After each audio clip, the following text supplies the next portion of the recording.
I became a SOMM accidentally. I went to school for psychology, with a focus in child psychology. I think it all came together pretty untraditionally. I've walked a pretty crooked path to get where I am, but I've always known I've loved food. I love wine. I grew up with it. It's a passion. It's in my family. There's not a meal that doesn't involve wine. I started really liking wine actually before I got into the kitchens, where I was learning about food and I learned about wine at the same time. I was in the Marine Corps. I did crab fishing for a season. I worked construction. I have a degree in chemistry. I don't have a restaurant background. I actually have a really bad background for 1, pork, and 2, for alcohol. I was born and raised in Saudi Arabia, where both things are completely illegal. A kitchen server and a server, an assistant SOMM, you're a cellar master, then you become a SOMM. Then assistant wine director, and today a wine and spirits director. I grew up in the woods in Arkansas on a farm. I had a very experiential upbringing. My mom's family is Italian, and there was always kind of wine around. Food was a really important part. We always ate together at the dinner table. I was studying philosophy and political science and actually working on my master's thesis proposal, and started studying wine and making money and really enjoyed wine and figured that I could still have philosophy and political science as part of my MO, but I could do it over a glass of wine, and instead of, trying to teach in a classroom, I was teaching from behind a bar.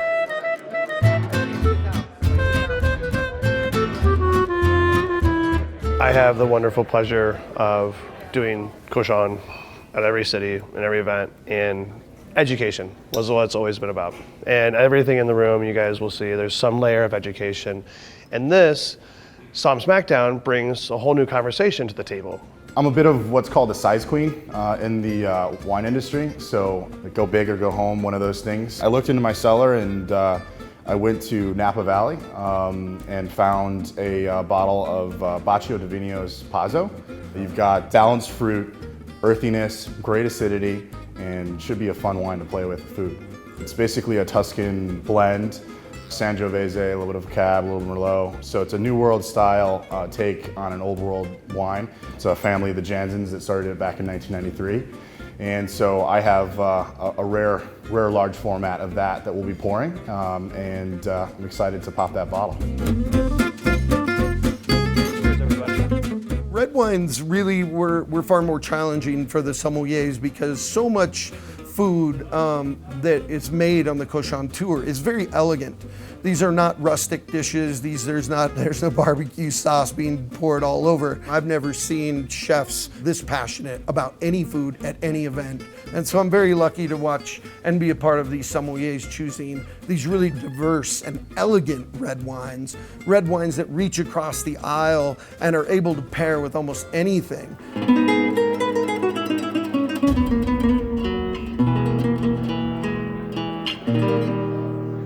So the Alguera Maranhão, it's a light aromatic red wine, really good balance of red fruit and some savory elements, oregano, other savory herbs, crushed rock and leather, and a little bit of savory meat as well. I've found that it can handle the lighter, more delicate dishes with equal ease as it does some of the richer items. Maranhão, which is the Spanish pronunciation, I think if you're saying it Maranhão, you're also correct, but the Spaniards would say Maranhão. It's actually the same as Portuguese bastardo, and very interestingly, the same as French trousseau. A lot of these classic New World wines, they're almost always named after the grape varietal. That's very rare that it doesn't happen, whether it's in Australia or California or South America. The wines are named Malbec, Shiraz, or Cabernet Sauvignon. So you really do see the grape varietals as what people recognize. Where in Europe, it's the region that is so important to them. The grapes that are grown there are grown in the best pieces of land, and that's what makes them valuable or great.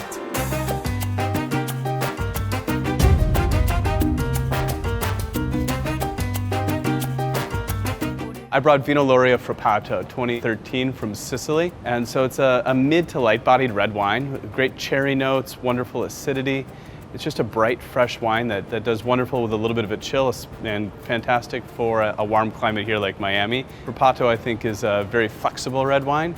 And you know, when you're thinking along the lines of like how Cru Beaujolais can be flexible with food, or even Pinot Noir, but it's a little less fussy. I mean, it's Italian.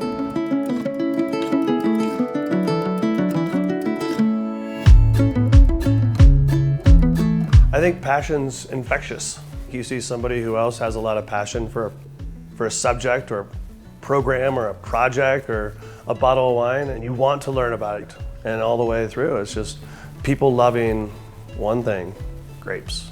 I remember the first bottle of wine that really moved me. It was a 1990 bottle of Los Vascos Cabernet from Chile. It was a glass of Chenin Blanc. 1998 Canoe Creek Vineyard Merlot from Chateau Ste. Michelle in Columbia Valley, Washington.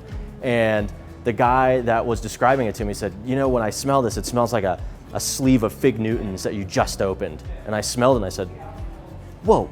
There's something about it that is just, you can't put your finger on. Wine is fascinating. It's always changing. You're never going to know everything.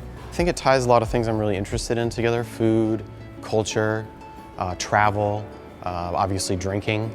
It's one of the few things I'm good at. And my mom told me that if there was anybody that was going to make a career out of consuming alcohol, I was going to be the one. Truthfully, let's get right down to it.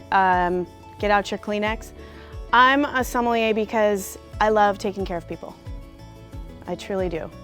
And when I was a little girl, my grandparents used to take me to, you know, maybe it was a steakhouse on my birthday or somewhere for a graduation, and 20, 30 years later, my grandpa would say, do you remember that waitress that gave you extra cherries in your Roy Rogers? And I'd be like, yes, I do. And it's the people that make the experience. And of course, wine enhances that. Thousands of conversations going on in your head every single day, thinking about different wines, where they're going, where they've been, how they're heading there, what's going to go with it. And then you get one chance. Someone asks you the right question, and it just pours out.